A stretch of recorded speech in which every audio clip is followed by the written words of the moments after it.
Marriage has a funny way of revealing just how different two people can really be. One spouse hears God is calling me into something new and immediately starts dreaming, planning, and making color-coded vision boards. The other spouse hears the exact same thing and starts calculating budgets, checking calendars, and wondering if this quote-unquote calling is going to somehow involve spending money they don't currently have. And honestly, somewhere between ministry dreams, work schedules, raising kids, paying bills, and trying to figure out why there are 17 coffee cups scattered around the house, couples can slowly drift from being partners in purpose to simply surviving the week together. But God never designed marriage to be two exhausted people merely managing chaos under the same roof. He designed it to be a spiritual partnership where husbands and wives encourage one another, strengthen one another, and walk together in the purposes He placed in their lives. The problem is when communication breaks down, support disappears, or finances become a source of secrecy and tension, the marriage itself begins to feel the strain.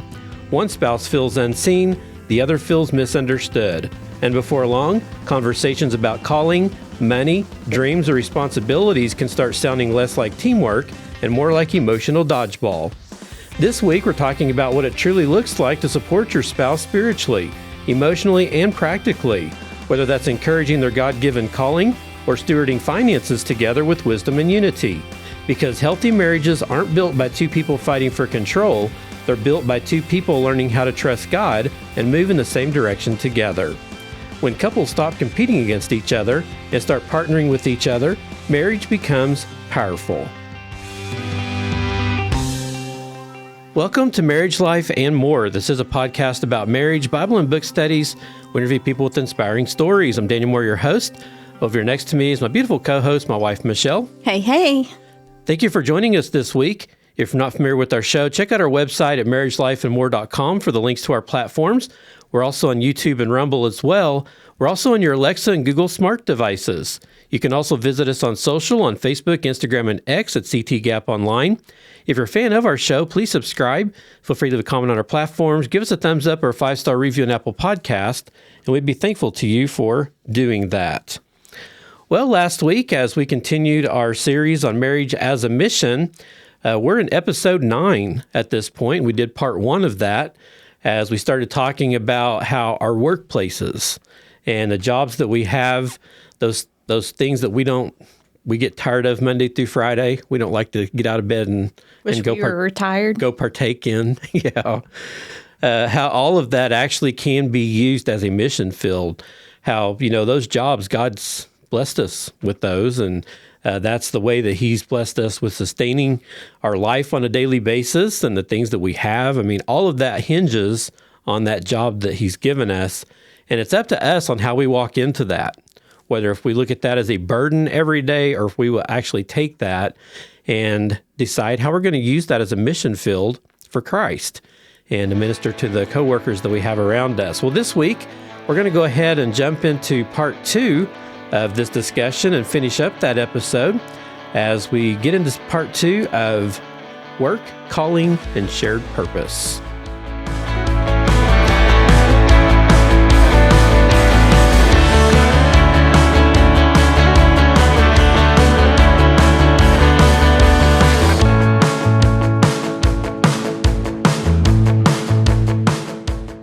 There was a woman named Sarah who carried a deep calling from God in her heart for years.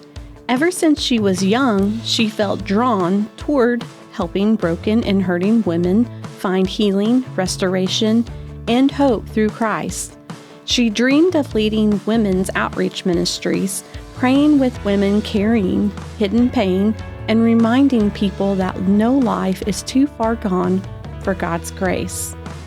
When she married her husband, Mark, she naturally assumed they would encourage one another's dreams and support each other's purpose. After all, isn't that what marriage is supposed to be? Two people building a life together, walking side by side toward what God has called them to do? But somewhere along the way, things became complicated. Mark wasn't necessarily against ministry. He loved God, cared about his family, and wanted stability in their home. But he didn't fully understand Sarah's passion or why it mattered so deeply to her As the years passed, his discomfort slowly turned into resistance.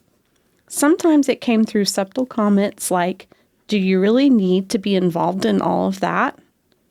Shouldn't you focus more on the house right now?" Or, "I just don't think this is the right season for you." And sometimes the hardest discouragement isn't loud criticism, it's quiet dismissal. Sarah tried pushing forward a while. She believed that if she stayed faithful, eventually Mark would understand her heart. She attended ministry meetings, encouraged women, prayed for people, and continued trying to pour into others. But every time she came home feeling excited about what God was doing, she was met with indifference, tension, or subtle disapproval. Over time, something inside her began to shrink, not because God stopped calling her, but because unsupported calling slowly become exhausting. And honestly, many marriages quietly struggle in this exact area.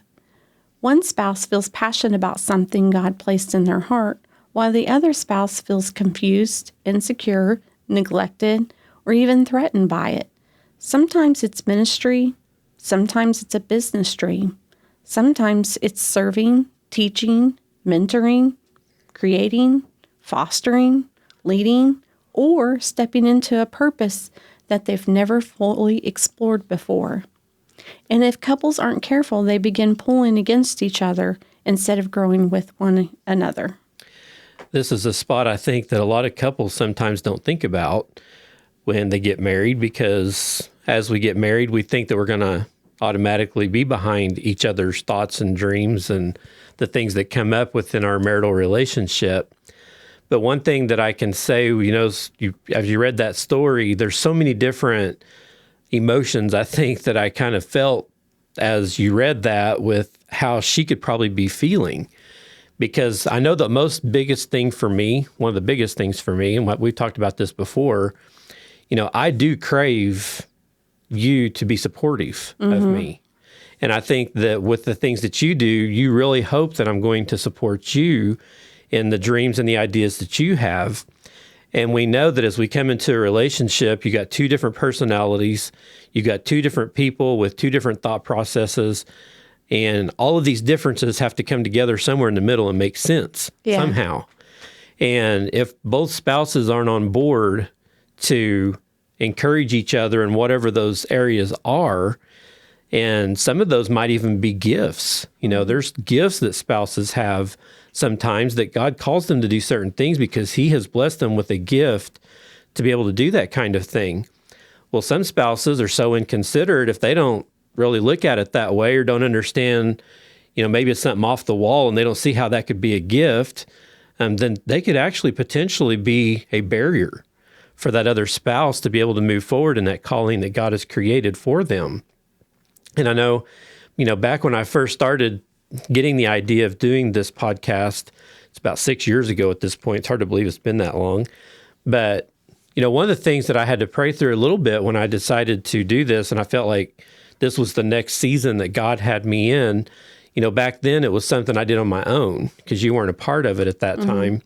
And one of the things that I did have to wade through was I really hoped you would support me, in this, because I knew there was going to be times that I was going to have to be in a room recording, taking a little bit of time up from that. There was going to be equipment I was going to have to purchase. There was going to be monthly fees associated with the podcasting platform and all that kind of stuff, And, in my heart, I knew what I felt like God was wanting me to do and that he would help provide for all of that. But that wasn't your calling at that point. And my things that I had to consider in my mind as I talked to you about it, I watched real closely as I talked to you to see how you reacted each time I talked about this before I started it up and everything, because I was trying to read you a little bit to see, is this going to be... I see how you are now. It comes out. A little sneaky and subtle. See, she didn't realize I was doing that. But I think we all do that to each other sometimes when we have these ideas and these things that we want to do. Because I think, deep down inside of us, secretly, we want to have the okay from the person that's closest to us. That, hey, no matter as you get into this, there's going to be bumps. There's going to be blocks in the road sometimes. Some days it's going to be great, and it's going to feel like everything's just falling into place. But through all those different seasons, we want to know that our special person next to us is going to be behind us and got our back. Yeah. And I feel, this was a fake story that you just shared. This was not a true story by any means, but this particular scenario happens all the time. And it goes both ways. It could be the woman trying to get into ministry and the husband doesn't understand and starts doing resistance, be the man going into ministry and then the wife, starts having resistance. And, a lot of times that can happen because there is a strain put on at home. If one spouse has a calling to do a certain thing and it starts taking some of their time away from their marriage, away from home things, whatever it may be, sometimes it's a bigger deal for a spouse to back that other spouse up because they're having to pick up the slack, and fill in those areas where the other spouse used to be there to help. Well, now all of a sudden they're off doing something for Christ. So there's a balance there that has to happen.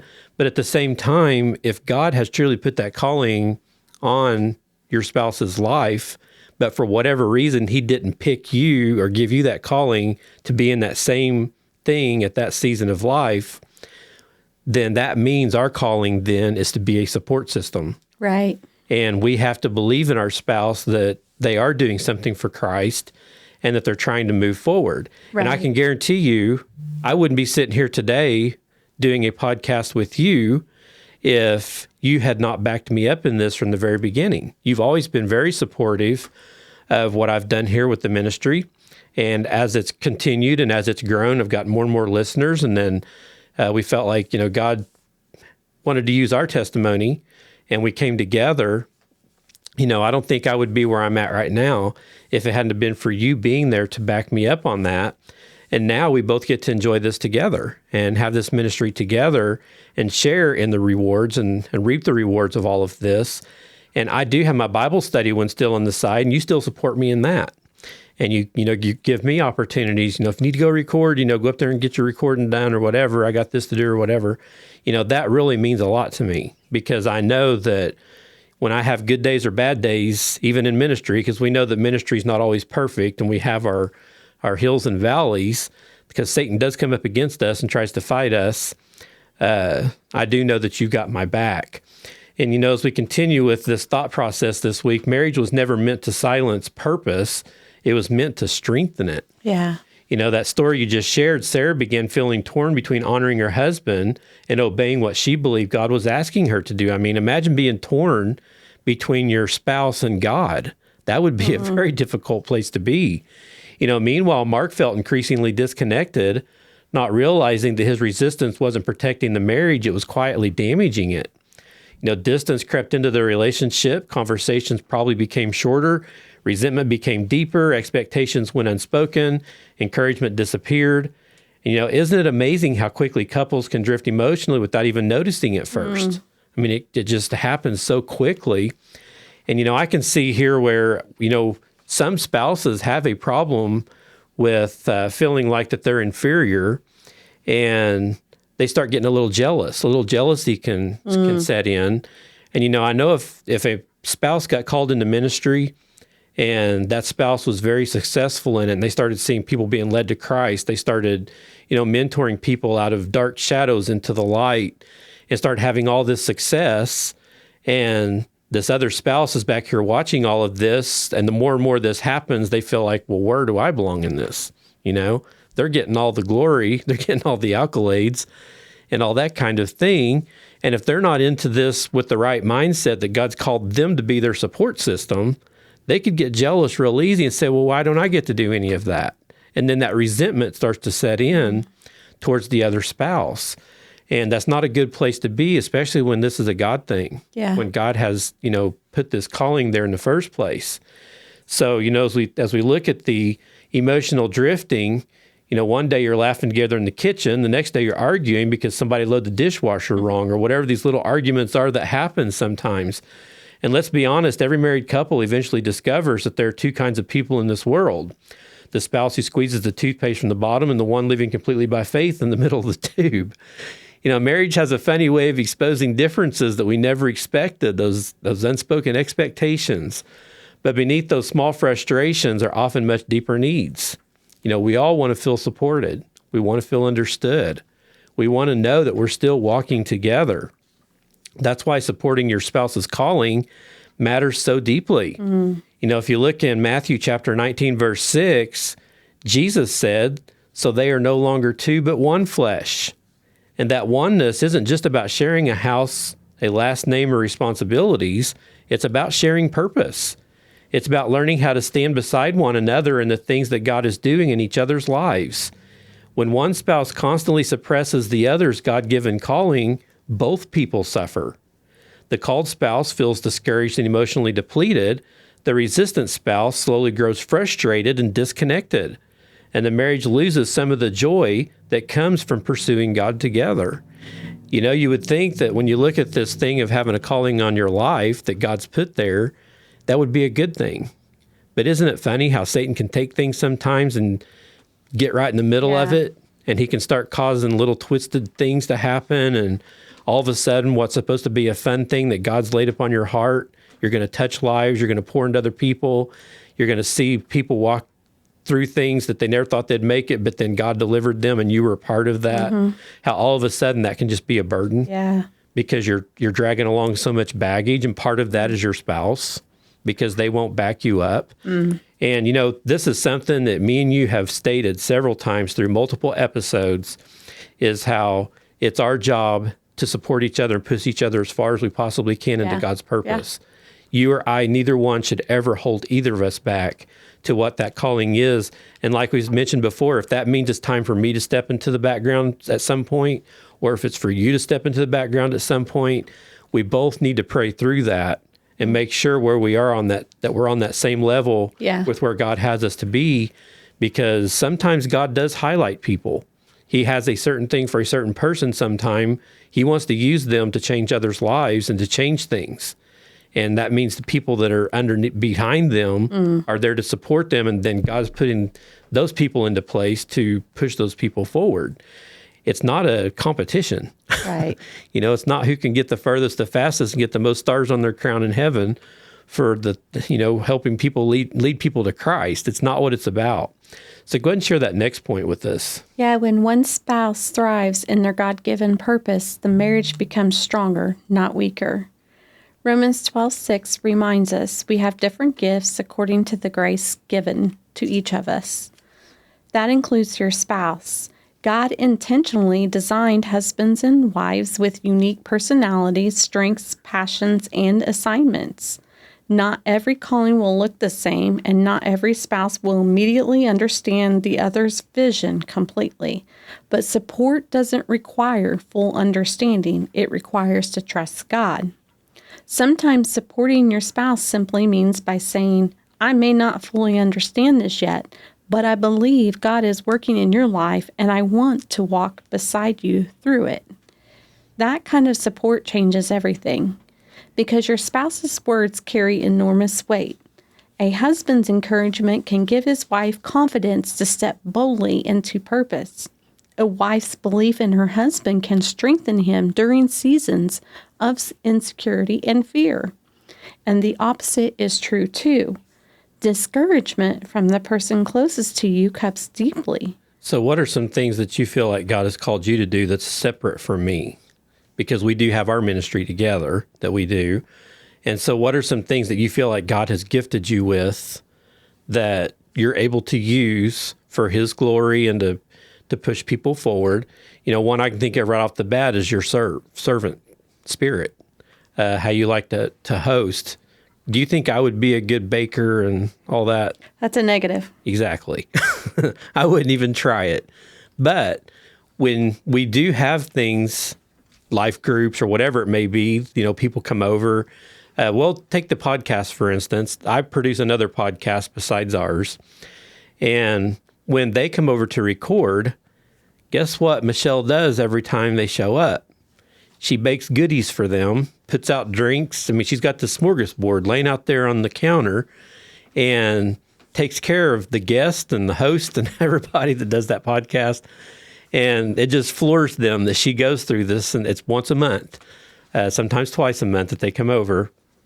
And, it's a lot of work. To me, that's a lot of work. When I look at that, I'm like, bacon? There's no way. That's just not my wheelhouse.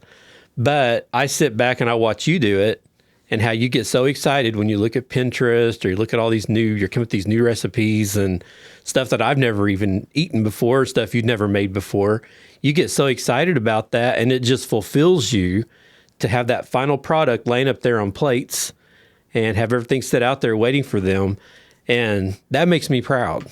It really does, because that's something if it was left up to me, they'd probably be lucky. They'd have to ask for a bottle of water and I'd have to get out of the refrigerator. Probably. That's what would happen if it was left up to me. That's not my thought process. Does not go to the hosting thing whatsoever. But that's something that you do. Mm. And notice he's answering because I'm over here going, I don't think I really have anything. But see, I think sometimes we dumb down things that God. And that's the reason why I'm saying that, because we're being real, first of all. I'm just going to, tell myself.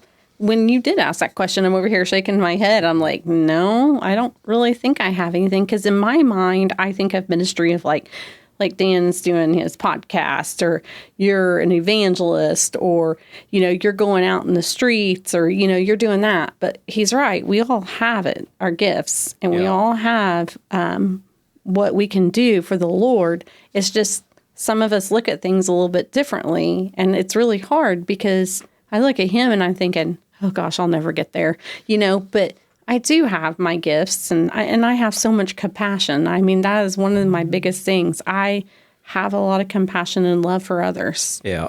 And there's no way I could be where I'm at without your support behind me. Mm-hmm. There's things that you do that propels me forward to be where I'm at this point. It takes two of us to be able to pull all this off. And, that's why I wanted to bring that up, because I know that you don't look at it as much like that as I do. But I hear everybody that comes in and I know you don't like to hear it said this way, but they throw praise on you and they thank you so much, and it means so much to them, the stuff that you do. And they really highly respect you as a person for what you do, and you make them feel so welcome. And stuff like that is so important. More the behind the scenes kind of person. You are, but it takes those kinds of people to help the ones that are out in the front. People that are out in the front can't do it all on their own. They've got a posse behind them. I knew you were going to say posse. Pushing them forward. So we always got to make sure that we're positive with our spouses when we have callings and we have giftings and all that kind of thing, and make sure that we help each other. The voice of a spouse can either water a calling or slowly wither it. And again, this comes back to communication, to a point on how we speak to each other. This is why marriage cannot become rooted in selfishness, insecurity, or control. Supporting your spouse's calling requires humility. It requires laying down personal fears and trusting that God's plans are bigger than our comfort zones. And how many of us like to stay in our comfort zones and don't want to get out of those? Every one of us has those moments. And honestly, sometimes insecurity disguises itself as concern. Sometimes spouses resist each other's growth because they fear being left behind. They fear change. They fear sacrifice. They fear losing attention. They fear feeling unnecessary. But healthy marriages understand something important. Your spouse stepping into purpose is not competition. It's a kingdom partnership. If we go back to Ephesians 5:25, it tells husbands to love their wives as Christ loved the church and gave himself up for her. That kind of love doesn't suppress growth, it nurtures it. It protects identity, and it creates a space for flourishing. Let's look at that story that you shared earlier about Sarah and Mark. Imagine how different that story could have been if Mark had responded differently. What if instead of dismissing Sarah's heart, he had prayed with her about it? What if he had listened instead of assuming? What if he had encouraged her instead of resisting her? Everything could have changed. Sarah would no longer have felt alone carrying the burden of her calling. Mark would have become part of the ministry in his own unique way, one of those people in the background. Their marriage could have grown stronger through shared purpose instead of drifting apart through misunderstanding.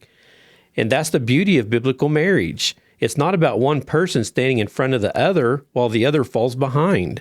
It's actually about walking side by side. Sometimes one spouse leads in one season while the other supports. Sometimes those roles reverse. Sometimes both are carrying different assignments at the same time. But healthy couples refuse to become obstacles to each other's obedience to God. I think that's such a valid statement. You and I actually, for the longest time at church, actually served in different areas. And we didn't do things together. So we had a season that we did a lot of stuff separately, but we were, again, doing a needed role in the church to fulfill those areas that needed to have someone there. And so the areas that you supported and served in was a much better place because you were involved. The places that I served in was a much better place because I was involved. Right. And now we do serve together now at this point in a lot of the things that we do. But I think you can see just by looking at that how God changes seasons. Yeah. And I was getting ready to say, I think there's seasons of life that you're going to be by yourself at some point, as long as your spouse is supporting it. And then there's going to be times where both spouses are going to be doing what God has for them at the same time. What happens if you have a spouse that, kind of like Sarah, that is in a calling that you know that God has called you to do, but the other spouse is not supporting, and you eventually be pulled out of that? Where does your heart at that time? Do you think it's because the spouse hasn't recognized what they're doing in the midst of pulling the other one that's called something to do, that they will eventually recognize it? Or it's just, hey, I don't want to do it. I'm not, how do you handle situations like that? Yeah, that's a very difficult thing to walk through. But I know for myself, if I was, let's just use us for example, if for some reason I came up into that point where I was doing what I really felt like God called me to do, and you were very resistant to that and didn't want to be a part of it, then obviously the first thing you're going to have to do is you're really going to have to really get into prayer and start talking to God about this, because part of that prayer is going to have to be, God, if this is truly a calling on my life, I need you to work on my spouse's heart. That's good. I need my spouse's heart to soften because they are not on the same page as me. And I really feel like this is what you're wanting me to do, and ask God to intervene in that situation and hopefully change that spouse's heart. The other thing that you may do, is as you go through that ministry that you're doing, definitely don't try to prove your points, because I think sometimes when we, I'll show you because we'll start seeing results. People's going to get saved with what I'm doing, or people's going to walk out of darkness because of me helping them, or whatever it may be. And so you're going to see, and I'll prove this to you. I think that's a bad way to come at it, because if you do it that way, then you're in essence criticizing your partner, because you're looking at them like you're being critical that they don't understand who you are and what you're trying to accomplish. I think that we just have to walk through that with grace and humility, asking God to guide and direct in everything that takes place in that. And I'm just a true believer that I think that if it's a God thing and it's truly a calling that He's put upon your life, I think He will make a way for all of that to come together somehow and work through that. I don't know that there's a fine line there where it comes to where if a spouse is pushing themselves so hard against something that it totally divides you and could even be pushing you towards a divorce because they're that adamant, that's going to be an extreme. But if it gets to that point, I think you probably need to bring in some other prayer warriors to help pray with you on this. You're going to definitely need to do a lot of soul searching to absolutely be sure that this is what God's called you to do. That this isn't a misunderstood thing that you've got going on. That's going to take a lot of prayer. And because sometimes, if we do have a lot of resistance, which Satan's going to resist us anyway, but if we have tons of resistance where it seems like nothing's going the right way, then we probably need to step back for a moment, do some more praying and reevaluate where we are just to make sure that we're not causing damage for whatever reason. And a lot of that's going to be validated probably by your spouse's walk with God, because if your spouse is truly a very heavy believer and really truly stays in prayer and tries to follow God's plan, but they are still super resistant against it, then both people probably need to pray about this to make sure who's right and who's wrong, because somebody's not in the right place at that point. So there's just multiple things. I don't think there's really just a good and direct answer to that, because a lot of it's going to have to be hinged off of prayer. And it's hard for me to think about, I know there's marriages that go through that, but it's hard for me sometimes to think, if you're being obedient to Christ as a wife, I should be cheering you on. Mm-hmm. And so it's hard for me sometimes to think as, whether one spouse or the other doesn't cheer their spouse on. And, it's like, oh, you have this ministry, go for it. We're right here. I'm cheering you along. What can I do to help you? It's hard for me at times to think that, where would you be if I didn't do that? Mm-hmm. Or vice versa, And it's like, trust me, he's like one of these people that go all the time. I cannot do that. And he knows that. So, and he's like up early writing his book and stuff like that. He will tell me what he's doing. And I'm like, oh, okay, yeah, that's cool. But as I'm getting super excited in the morning, you might as well forget it. And he knows, and super late at night, if he tells me something, it's the best time to tell me a secret, because I'm not going to remember. But I find it encouraging to myself to see you shine and doing what the Lord has for you, and for the Lord to work through you. Yeah. It's amazing as a wife how that feels, and I'm sure you feel the same way. I do. So it's like the encouragement that you see as someone's walking. It's hard for me sometimes to fathom that, but I know it happens. I was married before, and he did not encourage me in any way, shape, or form. So I know what it did to me personally and how I felt like I was worthless, but I see it totally different now, with you as a man of Christ. It's just totally different. Yeah. Well, a godly marriage says, if God called you to do it, I want to help you get there. Oh, well, that's what you were saying, pretty much. So, pretty much in those words. Yes. Not so much the words. So that's a very good way to explain that with what you were just saying there. As we close out this section of this week's episode, some of the strongest marriages are built by two people continually cheering each other towards God's purpose. The biggest thing Satan wants to do is cause division, especially when there's ministry involved. And if it's two people in a household or a couple that's married trying to pursue God and do what he's called them to do, he will do whatever he can to destroy that calling that he's put up on somebody's life. So is there anything that you want to add to this section? Because we're going to move on to something completely different here in just a second. Anything that you want to add to any of this at all? No, that's good. Yeah, I think we pretty well covered that the best way that we possibly could. Whatever your spouse, whatever God's put upon their life, if you don't feel like that you have that same calling, which is very common, don't feel like you're out of the ordinary and a weirdo, because you're not.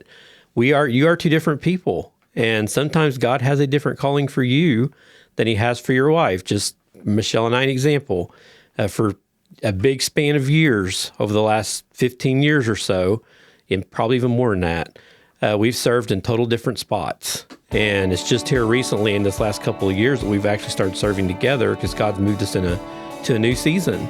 But up till that point, you and I did completely separate things and helped further the kingdom from our own directions. And it was fun then when we did that, but it's even more fun now that we get to work together.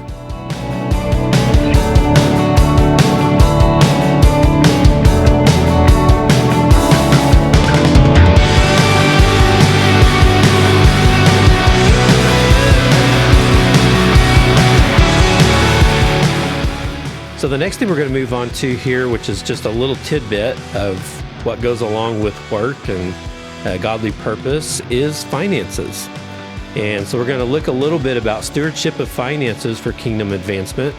So if there's one area in marriage that can turn a simple conversation into a full-blown emotional summit meeting faster than almost anything, it's finances.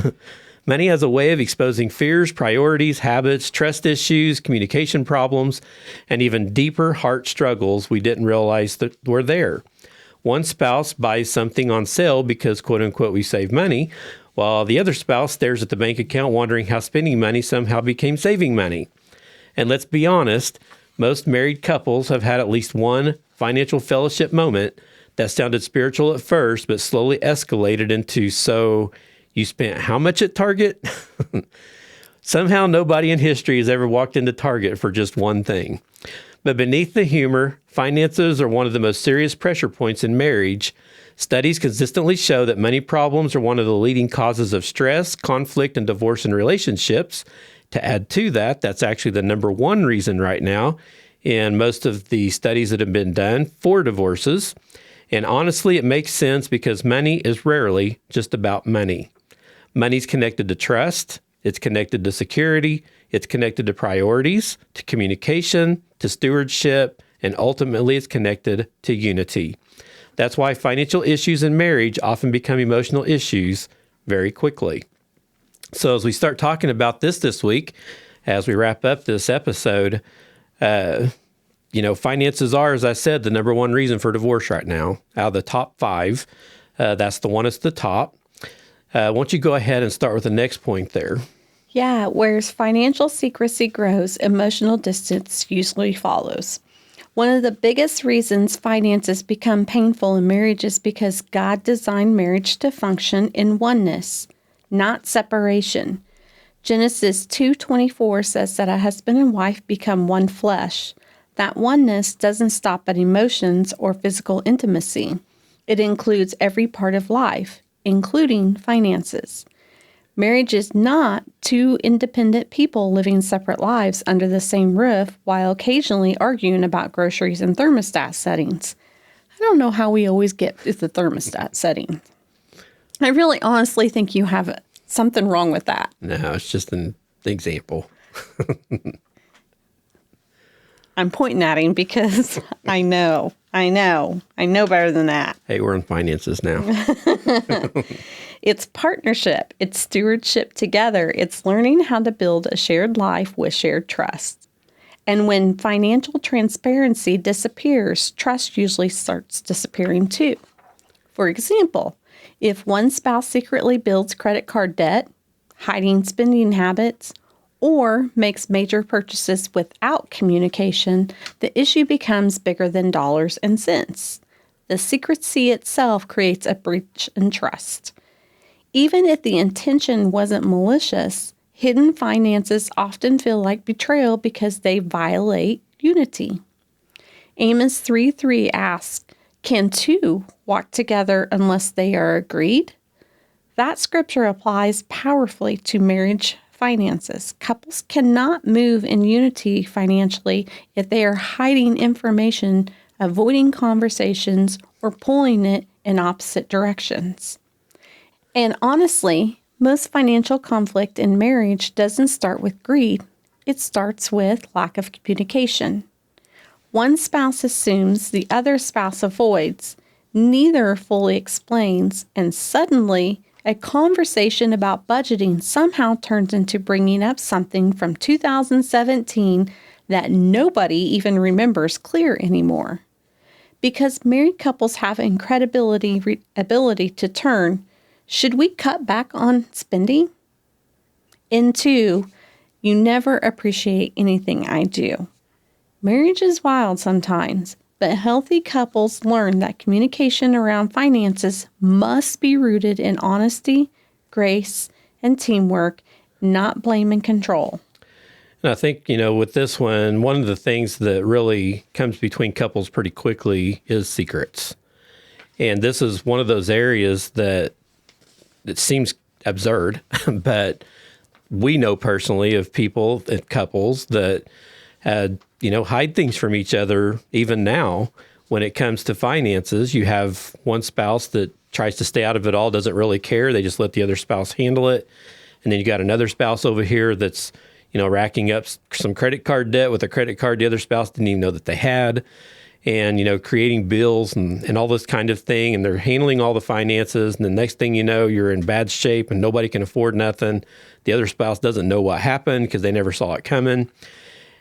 Now we see why it's so easy to have problems in a marriage. And sometimes there's gambling issues. There, you are doing things that you shouldn't be doing. And when you say that, control. One spouse gambles and the others don't even know it sometimes, even until it comes to light, because all of a sudden we're broke or they're in the hole. Or they're not able to pay their... Yeah. And then you've got spouses that gamble and the other one knows they're gambling, but they can't get the other one to stop because it's an addiction. There's just like multiple There's so things many that you can look at in that area. Yeah.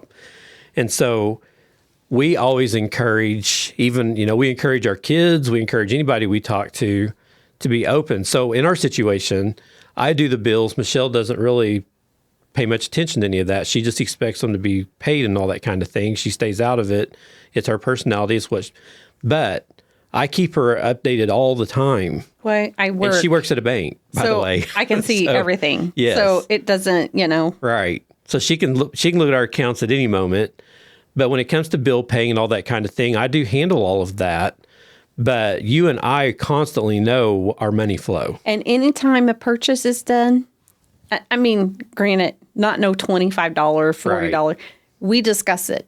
If it's a big purchase, we pray about it together. Like, how do you feel about this? Do you have a peace about it? It's like, okay, so if it's not the right time, we'll just revisit it, when the right time is. We've learned because we've went through some hardship ourselves.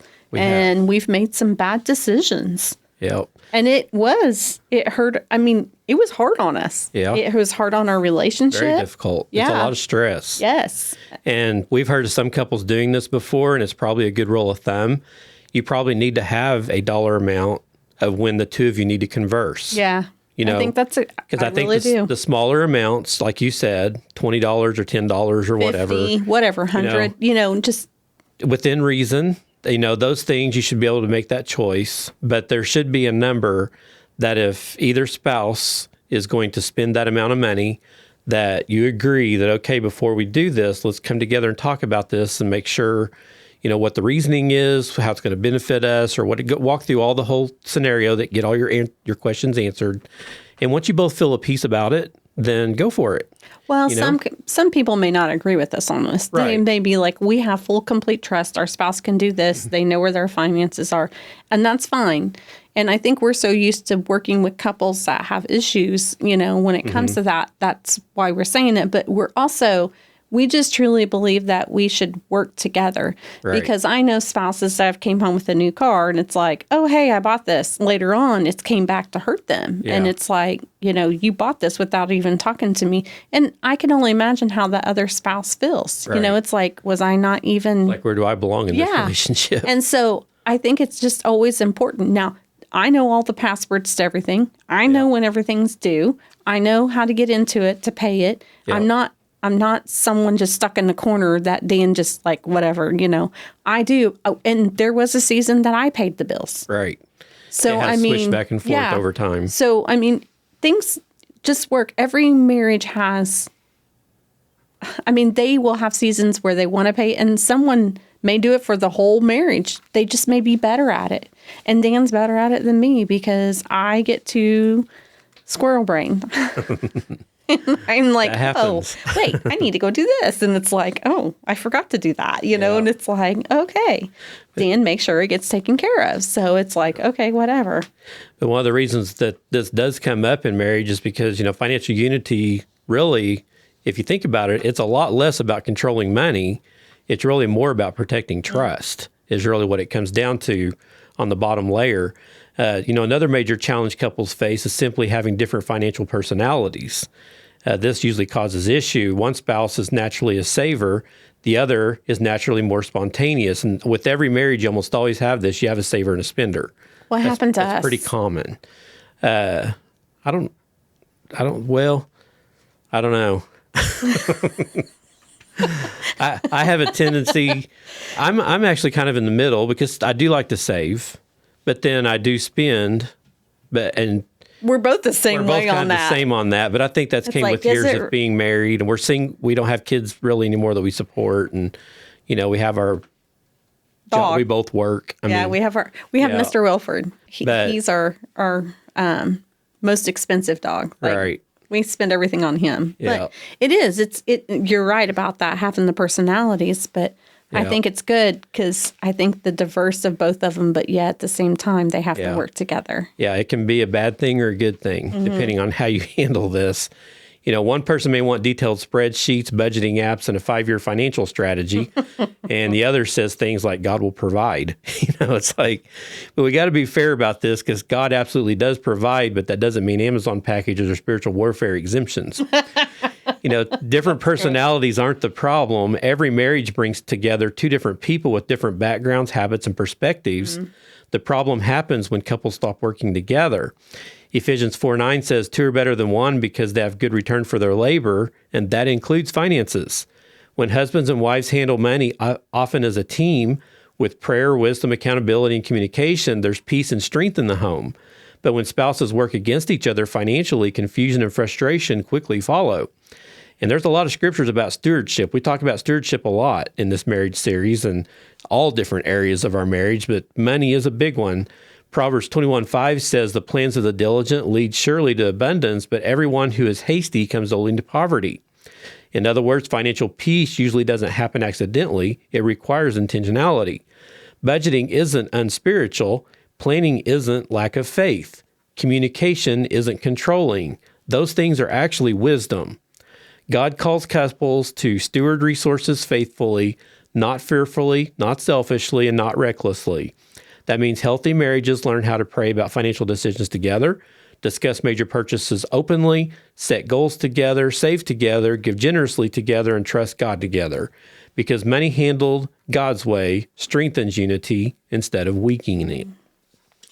And I think that if we keep that in mind, that when it comes to money, money should not be a target on somebody's back. Right. Whenever we get into some of these discussions with the marriages that we work with, it almost 100% of the time we end up in financial conversations because those are usually a big deal and for a good reason. Because if you have a spouse that, like we was talking about earlier, let's say the spouse that goes and buys a car and doesn't let the other spouse even know about it till it pulls in the driveway. Well, what would have happened if the other spouse would have bought the car and pulled it into the driveway? Would that other spouse been so openly acceptable to it? They probably would have been mad because they're not the one that bought the car and pulled it into the driveway themselves, You can see how that's just going to cause a conflict right off the bat. Right.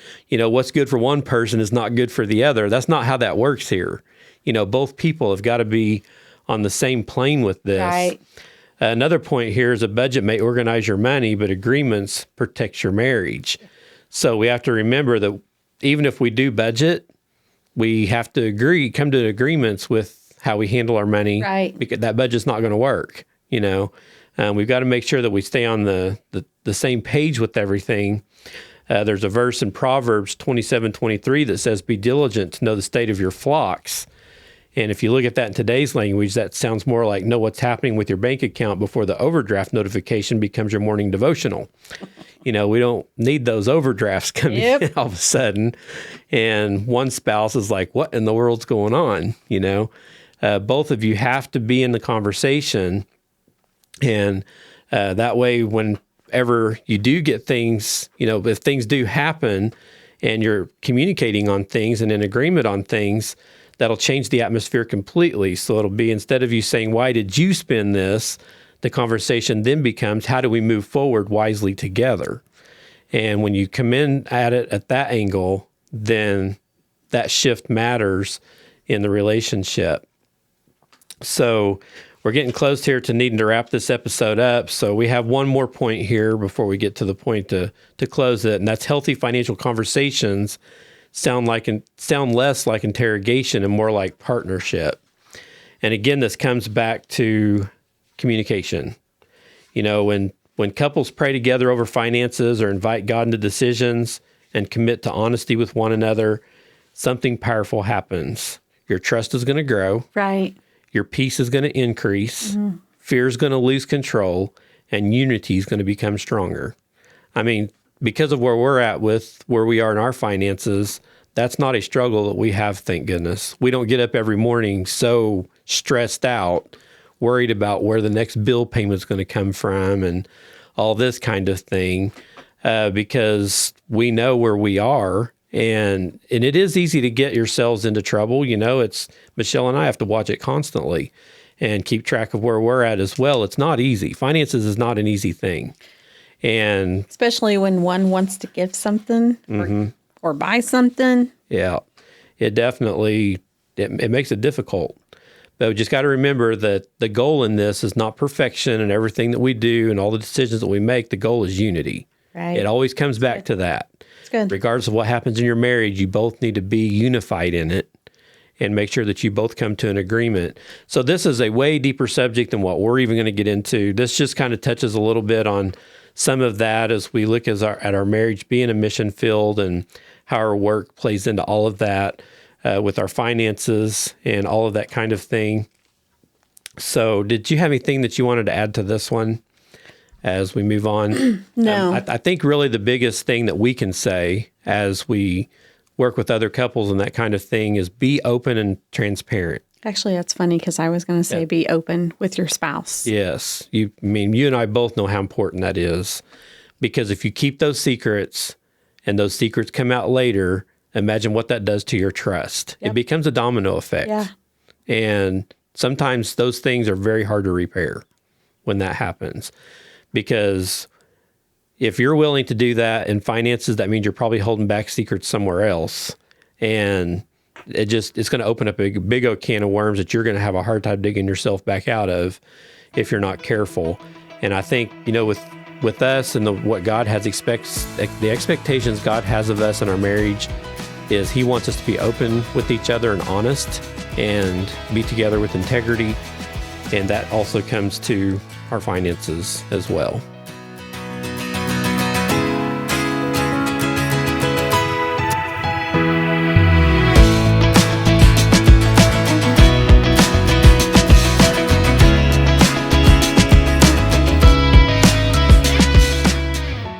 So as we come to the conclusion here of episode 9, just want to remember to go to our website at marriagelifeandmore.com and check out our platforms that we're on.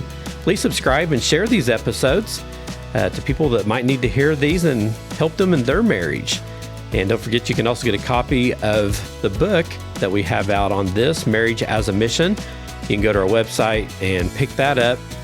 And you can pick that up also all over the place. Walmart.com, Barnes & Noble, Books A Million. Go to their websites. They're on all those different places, on Amazon. There's also a 6-session study guide that goes with this book as well. And again, you can pick that up and our other books that are available at our website at marriagelifeandmore.com. Well, as we finish up episode 9 this week, financial peace in marriage doesn't come from having more money. It comes from having more unity. A healthy marriage understands this truth. You're not enemies fighting over finances. You're partners stewarding God's blessings together. When husbands and wives choose transparency over secrecy, communication over avoidance, and teamwork over division, finances stop becoming a source of destruction and start becoming a testimony of God's faithfulness within the marriage. At the end of the day, marriage was never meant to be two people simply coexisting while juggling bills, responsibilities, careers, and schedules until retirement finally shows up like the finish line of a survival contest. God designed marriage to be far more meaningful than that. He designed it as a covenant partnership in which two imperfect people help each other grow, heal, mature, and walk boldly in the purposes that He created for them. That means supporting your spouse when they feel uncertain, praying for them when they feel overwhelmed, encouraging them when they feel discouraged, and choosing unity even when life feels stressful or confusing. Whether if it's finances, ministry, career goals, parenting, or personal calling, healthy marriages understand something powerful. You're not opponents fighting for control. You're partners building something external together. And sometimes the greatest act of love isn't fixing everything for your spouse. It's simply standing beside them and saying, I believe in who God created you to become. So as we close this week's episode, maybe the challenge for all of us is this. Are we helping our spouse flourish, or are we unknowingly becoming a weight they constantly have to carry? Because our words matter, our support matters, our communication matters. The way we handle finances, responsibilities, dreams, frustrations, and even disappointments either strengthens unity or slowly weakens it over time. But when couples choose humility over pride, teamwork over competition, transparency over secrecy, and encouragement over criticism, something beautiful happens. Marriage becomes a reflection of God's heart. It becomes a place where purpose grows rather than quietly dies. And honestly, in a world full of division, there's something incredibly powerful about a husband and wife who look at each other through all the chaos of life and say, no matter what comes, we're walking through this together. Strong marriages are not built by two perfect people. They're built by two people who refuse to stop choosing each other, supporting each other, and pursuing God together. Well, that's going to do it for this week. Next week, when we come back, we will be on to episode 10 in our series on marriage as a mission. And we pray that your marriage is stronger and your walk with God is closer after this episode. This episode is recorded in the upper room at our Connecting the Gap studios. This is an extension of Connecting the Gap Ministries. We pray that you have a blessed week.